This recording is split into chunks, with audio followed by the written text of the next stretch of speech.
ভাতিজা নাকি চাচা ভাতিজার কারবার, আমি আপনার দোয়া করবো, আপনি আমার দোয়া করবেন, ঠিক আছে?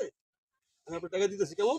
আচ্ছা না, দোয়া না, দোয়া দোয়া যদি আপনি মনে দোয়া করেন, দোয়া দোয়া দোয়া বাজারে গেলে বাজারে গেলে শেষে বলে আন্তরিকতা দোয়া।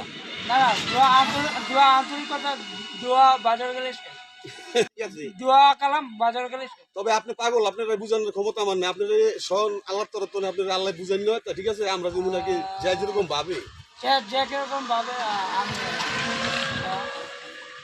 আমাকে বোঝার মতো সামর্থ্য নাই, কেউ বুঝলাম আল্লাহ পাক রব্বুল আলামিন বুঝায়। আল্লাহ পাক রব্বুল আলামিন, আল্লাহ পাক রব্বুল আলামিন কি বোঝায়? বুঝায় যে আপনি একটা ভালো লোক, আপনি যেখানে বসছিলেন, হ্যাঁ, ঠিক আছে? আমি আপনি একটা এই যে আপনি যে দাড়িটা আছে না, এই শুরুটা আমার কাছে খুব ভালো লাগছে, তার কারণে দাড়িটা দাড়ি দাড়ি দাড়িটা দাড়িটা দাড়িটা দাড়িটা তো ভাবে ভালোই। হ্যাঁ ভালো। শর্ট কালাম তো ভালো। হ্যাঁ হ্যাঁ, তাহলে এখন কি আপনাদের কি টাকা দিমু নাকি আপনার সাথে যাইবেন খাইতে? টাকা 30 টাকা দিয়ে দাও, 30 টাকা আমাকে